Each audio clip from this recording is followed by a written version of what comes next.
aux prêtres, religieux et religieuses, fidèles laïcs, âmes de bonne volonté. Un cri s'élève dans Rama, une plainte et des pleurs d'amertume. C'est Rachel qui pleure ses fils. Elle refuse d'être consolée car ses fils ne sont plus. Jérémie 31, 15. L'élection présidentielle du 12 octobre 2025 s'est présentée pour nous, Camerounaises et Camerounais, comme le kairos, c'est-à-dire le moment favorable pour écrire une nouvelle page de notre histoire, le changement. Nous avons, pour une large majorité, exprimé ce désir, cette volonté, cette aspiration profonde de notre cœur et de notre âme par le choix massif du candidat, du leader que nous avons estimé capable de rassasier cette grande faim et d'étancher cette immense soif du peuple camerounais. À travers les réactions des uns et des autres après la proclamation des résultats de l'élection présidentielle du 12 octobre 2025, de nombreux citoyens qui s'attendaient à un avenir meilleur ont eu la ferme conviction que leur choix n'a pas été respecté. Il a été méprisé et pire encore ignoré. Aujourd'hui, leur déception est immense. Face à cette attitude qui a indigné une majorité écrasante des Camerounais et la communauté internationale, tous les responsables de notre pays sont invités à réfléchir en profondeur sur les conséquences de la situation actuelle. Car la proclamation des résultats du 12 octobre 2025 avait la déception et l'indignation qu'elle a ravivé dans la pensée et le cœur d'un grand nombre de nos compatriotes, a donné lieu à des marches et manifestations à caractère pacifique.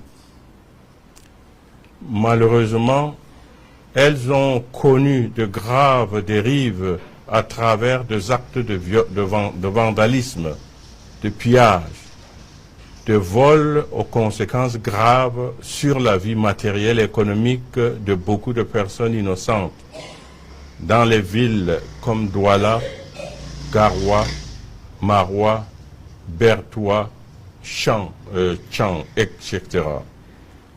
Ce qui est déplorable et condamnable.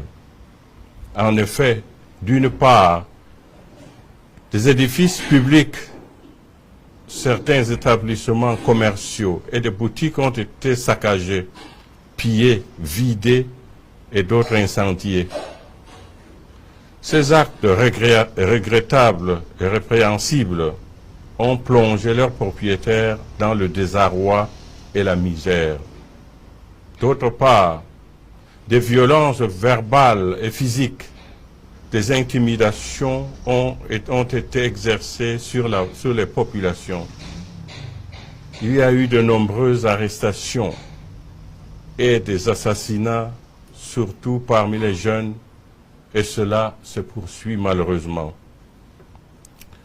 Tout en travaillant sur une autre manière de sauvegarder la sécurité des personnes et des biens, il est indispensable que ces violences, ces intimidations, ces arrestations et assassinats prennent fin. Le Cameroun ne devrait pas être une terre d'affrontement permanent entre le pouvoir et le peuple après chaque élection présidentielle. La démocratie ne s'accommode pas des coups de canon, des menaces des arrestations arbitraires et des intimidations des citoyens qui ont une pensée contraire.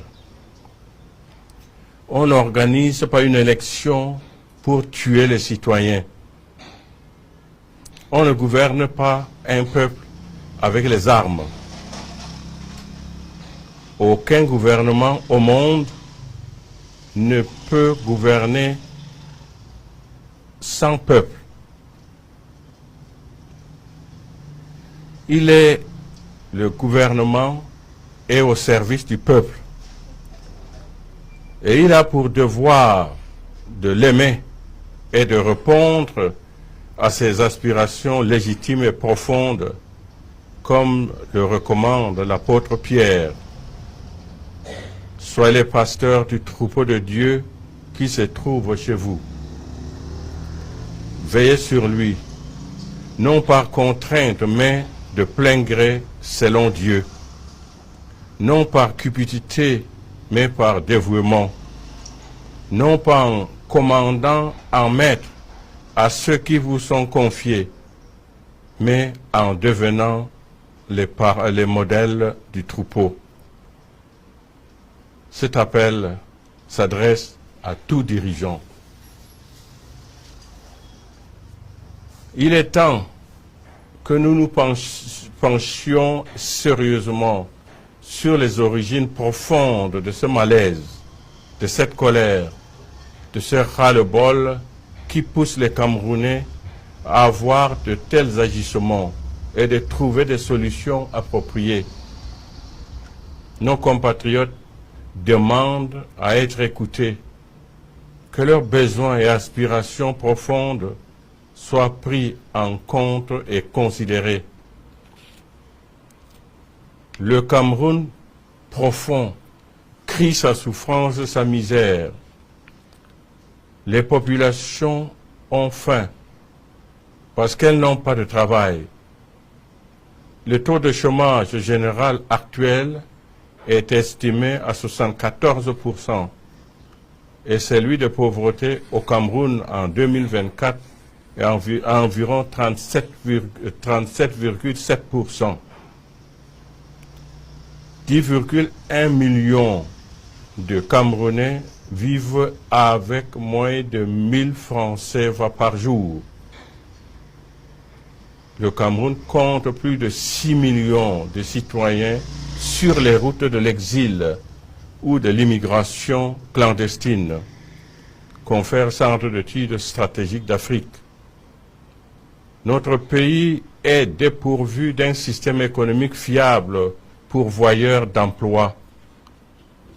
Le déficit énergétique ou électricité ne permet pas le développement du tissu économique. Le peuple inquiet est de cette situation qui perdure, sans aucun signe d'espoir à l'horizon. Des citoyens ou de familles préfèrent s'en aller à l'étranger. Un peuple qui descend dans la rue pour crier son désespoir exprime une rupture et interpelle la conscience des dirigeants.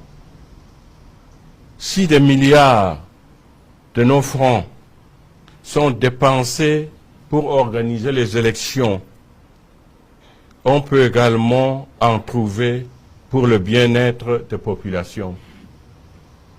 Nous ne saurions faire la sourde oreille, ni rester indifférents, insensibles aux signaux de détresse qu'elle nous envoie. Nous sommes parvenus au terme d'une élection présidentielle. Pouvons-nous oser espérer une amélioration réelle, significative et effective des conditions de vie des Camerounais par rapport à la situation actuelle?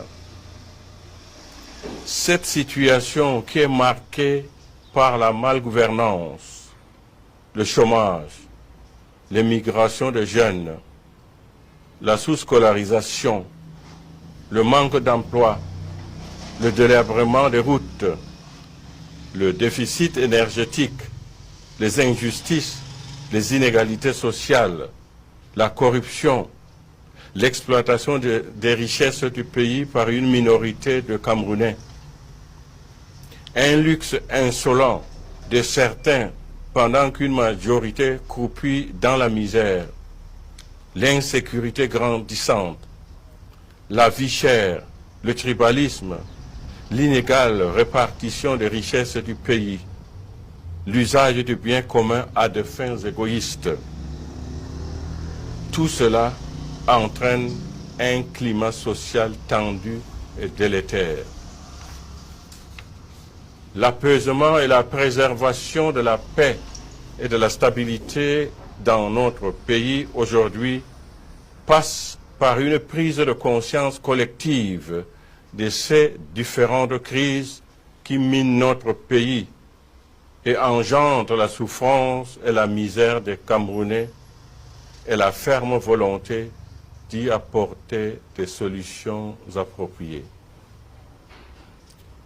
Que l'Esprit Saint éclaire nos dirigeants et le peuple camerounais et que la Vierge Marie, patronne du Cameroun, intercède pour nous. Donné le 1er novembre 2025 en la solennité de la Toussaint. Je vous salue Marie, de grâce, le Seigneur est avec vous. Vous êtes bénie entre toutes les femmes, et Jésus, le fruit de vos entrailles, est béni.